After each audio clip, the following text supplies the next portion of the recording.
Hello दोस्तों, आप सभी को अपने स्मार्ट साइंस कोचिंग सेंटर में स्वागत है। दोस्तों आज क्लास 10 के विषय विज्ञान चैप्टर 2 अम्ल क्षारक एवं लवण के वीवीआई ऑब्जेक्टिव क्वेश्चन लेके आए हैं दोस्तों। जी हाँ दोस्तों, मोस्ट वीवीआई ऑब्जेक्टिव क्वेश्चन लेके आए हैं जो आपके बोर्ड एग्जाम के लिए बहुत महत्वपूर्ण है दोस्तों। जी हाँ दोस्तों, तो चलिए क्वेश्चन को बारी बारी से देख लेते हैं क्या है क्वेश्चन। तो पहला क्वेश्चन दोस्तों इस तरह से दिया हुआ कि नीला लिटमस पेपर किससे लाल हो जाता है?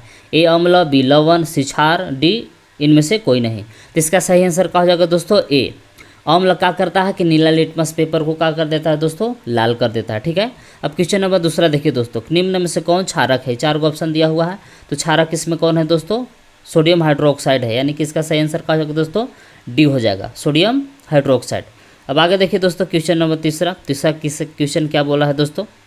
तो क्वेश्चन तीसरा ऐसे दिया हुआ है कि जिप्सम का रासायनिक सूत्र है। 4 ऑप्शन दिया हुआ दोस्तों, तो जिप्सम का सही रासायनिक सूत्र क्या है दोस्तों? तो ये वाला है, कैल्शियम सल्फेट 2H2O। ये जिप्सम का रासायनिक सूत्र है, यानी कि तीसरा क्वेश्चन का सही आंसर क्या हो जाएगा दोस्तों?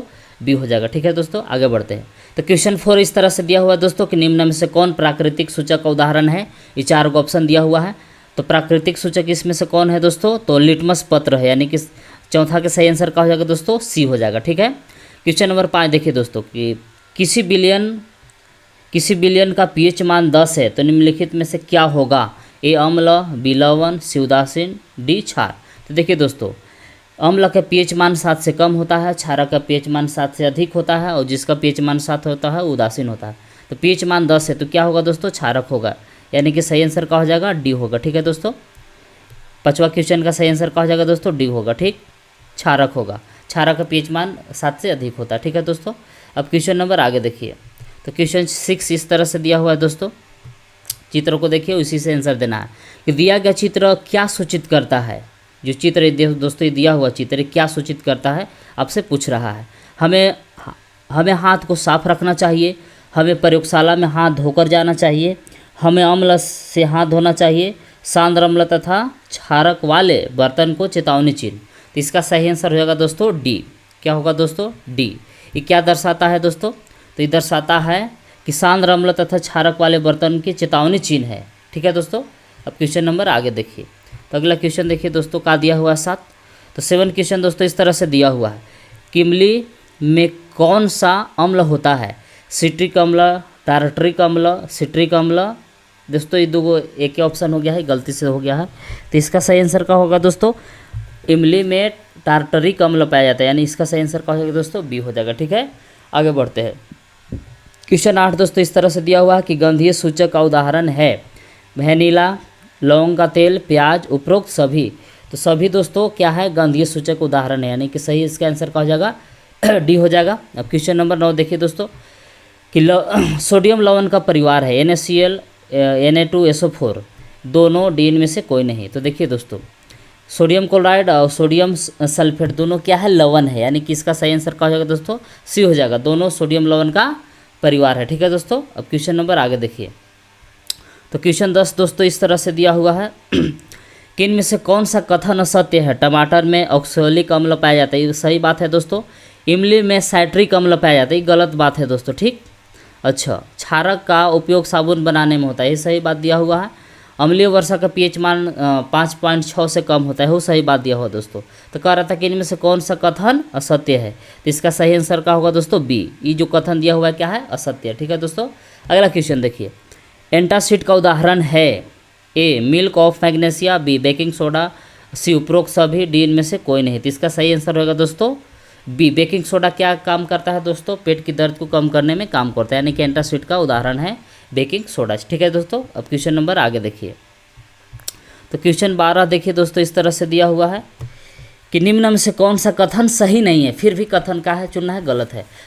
बोल रहा ए सोडियम हाइड्रोक्साइड लाल लिटमस पत्र को नीला कर देता है, सही बात है दोस्तों कि सोडियम हाइड्रोक्साइड क्षार है, क्षार लाल को नीला कर देता है। HCl नीले लिटमस पत्र को लाल कर देता है, वो सही बात दिया हुआ दोस्तों, क्योंकि HCl अम्ल है, अम्ल का गुण है कि नीला लिटमस पत्र को लाल कर देता है। ये देखिए दोस्तों, ग्लूकोज का सूत्र दिया हुआ है कि लाल पात्र को नीला कर देता है, ये गलत है दोस्तों।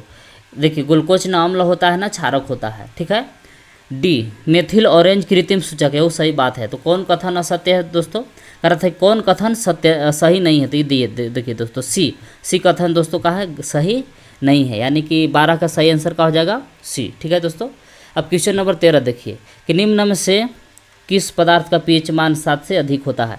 रक्त, जठर रस, नींबू, शुद्ध जल। देखिए दोस्तों, शुद्ध जल का पीएच मान 7 होता है, जठर रस अम्ल होता है, इसका 7 से कम होता है, नींबू भी अम्ल होता है, इसका भी पीएच मान 7 से कम होता है। रक्त का दोस्तों, रक्त क्या होता है? क्षारीय होता है, इसका मान पीएच मान का होता है 7 से अधिक होता है। क्वेश्चन नंबर आगे देखिए।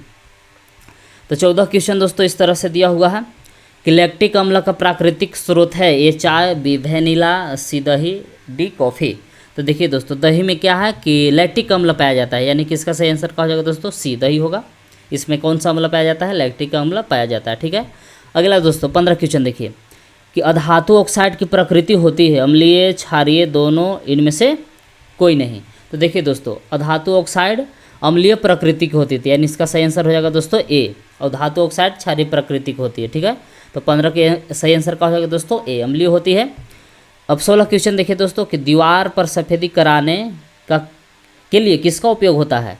तो दीवार पर सफ़ेदी कराने के लिए किसका? तो कैल्शियम हाइड्रोक्साइड, यानी कि बुझा हुआ चूना का उपयोग होता है दोस्तों। तो यानी कि 16 का सही आंसर हो जाएगा बी, कैल्शियम हाइड्रोक्साइड का सफ़ेदी कराने के लिए यूज किया जाता है, बुझा हुआ चूना का सूत्र है। ठीक है, अब 17 क्वेश्चन देखिए दोस्तों, ऐसे दिया हुआ है कि प्राकृतिक सूचक का उदाहरण है हल्दी, लिटमस पत्र, वेनिला, उपरोक्त सभी। तो इसका सही आंसर हो जाएगा दोस्तों उपरोक्त सभी। ये सब क्या है? प्राकृतिक सूचक है। ठीक है दोस्तों, अब आगे बढ़ते हैं।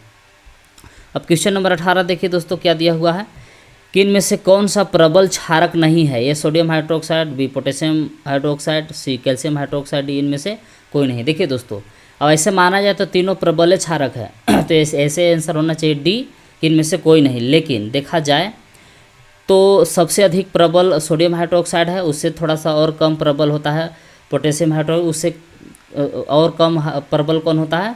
बुझा हुआ चूना, यानी कि कैल्शियम हाइड्रोक्साइड। तो ऐसे आंसर सी भी हो जाएगा कि दोनों के तुलना में क्या है? प्रबल नहीं है, दुर्बल है। ठीक है दोस्तों, तो इसका आंसर क्या हो जाएगा? सी। अब अगला क्वेश्चन देखिए दोस्तों 19 कि सोडियम हाइड्रोक्साइड का उपयोग होता है ईंधन में, पीवीसी में, साबुन तथा अपमार्जक में, सीएफसी में। तो इसका सही आंसर होगा दोस्तों सी हो जाएगा। साबुन तथा अपमार्जक उद्योग में सोडियम हाइड्रोक्साइड का उपयोग होता है दोस्तों। ठीक है, क्वेश्चन नंबर 20 देखिए दोस्तों, क्या दिया हुआ है कि मेथनोइक अम्ल किस में उपस्थित रहता है? लाल चींटी के डंक में, नेटल के डंक में, दोनों में, इनमें से कोई नहीं। तो इसका सही आंसर होगा दोस्तों दोनों में। लाल चींटी के डंक और नेटल के डंक दोनों में कौन सा अम्ल पाया जाता है दोस्तों? तो मेथनोइक अम्ल पाया जाता है, यानी कि इसका सही आंसर क्या हो जाएगा? 20 का सी हो जाएगा। ठीक है, अब क्वेश्चन नंबर आगे देखिए दोस्तों 21। तो 21 क्वेश्चन दोस्तों इस तरह से दिया हुआ है, उदासीनीकरण अभिक्रिया से प्राप्त होता है लवण, जल, सी दोनों, डी इनमें से कोई नहीं। तो उदासीनीकरण अभिक्रिया कैसे होता है दोस्तों कि जब अम्ल और क्षारक आपस में अभिक्रिया करते हैं तो लवण तथा जल बनाते हैं, यानी कि दोनों हो जाएगा दोस्तों। इसका सही आंसर क्या हो जाएगा? सी, दोनों। ठीक है दोस्तों, तो 22 क्वेश्चन इस तरह से दिया हो दोस्तों कि पदार्थ ए बी सी डी का पीएच मान क्रमशः 2, 7, 10, 14 है। इनमें से कौन सा पदार्थ अम्ल है?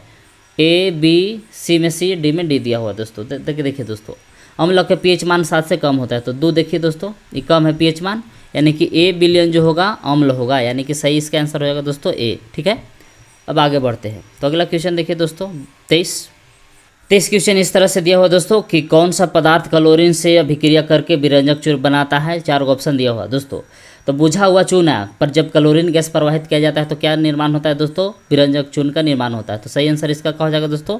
बी हो जाएगा, बी, यानी कि 23 का सही आंसर हो जाएगा बी, कैल्शियम हाइड्रोक्साइड। ठीक है दोस्तों, आगे बढ़ते हैं। उभयधर्मी ऑक्साइड के उदाहरण हैं, तो देखिए एल्युमिनियम ऑक्साइड और जिंक ऑक्साइड दोनों क्या होते हैं दोस्तों? उभयधर्मी ऑक्साइड होते हैं। तो यानी कि इसका सही आंसर हो जाएगा सी। ठीक है, आगे 1 बिलियन लाल लिटमस पत्र को नीला कर देता है, वह बिलियन है? ए उदासीन, बी अम्लीय, सी क्षारीय, डी इनमें से कोई नहीं। तो देखिए दोस्तों, लाल लिटमस पत्र को नीला क्षार करता है, यानी कि इसका सही आंसर हो जाएगा दोस्तों सी, क्षारीय होगा वह बिलियन। अब आगे बढ़ते हैं दोस्तों, क्वेश्चन नंबर 26 देखिए क्या दिया हुआ है। तो अगला क्वेश्चन दोस्तों इस तरह से दिया हुआ है कि सोडियम कार्बोनेट का सूत्र है, ये 4 को ऑप्शन दिया हुआ है, तो सोडियम कार्बोनेट का सही सूत्र ये है दोस्तों, सोडियम कार्बोनेट का Na2CO3 ये है, इसलिए 26 का सही आंसर क्या हो जाएगा दोस्तों? ए। ठीक, अब आगे बढ़िए। धातु के ऑक्साइड की प्रकृति क्या होती है? अम्लीय, क्षारीय, उदासीन, लवणीय। तो देखिए दोस्तों, अधातु ऑक्साइड अम्लीय होती है, लेकिन धातु ऑक्साइड क्या होती है? क्षारीय होती है। तो इसका सही आंसर क्या हो जाएगा दोस्तों? बी, धातु ऑक्साइड क्षारीय प्रकृति के होते हैं। अब क्वेश्चन नंबर 28 देखिए दोस्तों कि अम्ल जलीय विलयन में उत्पन्न करता है। तो देखिए दोस्तों, अम्ल जलीय विलयन में कौन आयन उत्पन्न करता है? तो एच आयन उत्पन्न करता है, यानी कि इसका सही आंसर हो जाएगा दोस्तों ए हो जाएगा। अब 29 क्वेश्चन ऐसे दिया हुआ है कि क्षारक जलीय विलयन में उत्पन्न करता है, तो क्षारक जलीय विलयन में OH आयन उत्पन्न करता है, यानी कि इसका सही आंसर हो जाएगा दोस्तों बी। ठीक है। अब 30 क्वेश्चन देखिए दोस्तों क्या दिया हुआ है। तो 30 क्वेश्चन ऐसे दिया हुआ है कि कोई विलयन लाल लिटमस को नीला कर देता है, इसका पीएच मान संभवतः क्या है होगा? 1, 4, 5, 10। तो देखिए दोस्तों, लाल लिटमस पत्र को नीला कौन करता है? तो ऐसा क्षारक करता है, और क्षारक का पीएच मान क्या होता है दोस्तों कि 7 से अधिक होता है, तो यानी इसका सही आंसर हो जाएगा दोस्तों डी हो जाएगा। ठीक है, इसका सही आंसर क्या हो जाएगा दोस्तों? डी। क्षारक क्या करता है कि लाल लिटमस पत्र को नीला कर देता है। ठीक है दोस्तों, इस तरह से आपका टोटल क्वेश्चन समाप्त हुआ दोस्तों। अब देखिए आगे हम आप लोगों के लिए क्या दे दिए हैं दोस्तों, तो यहाँ पूरा आंसर शीट दे दिए हैं। अब इसको डाउनलोड कैसे करना है दोस्तों, तो नीचे डिस्क्रिप्शन में टेलीग्राम चैनल का लिंक दे दिए हैं, वहाँ से जाकर आप इस सारा चीज़ को डाउनलोड कर सकते हैं दोस्तों। ठीक है।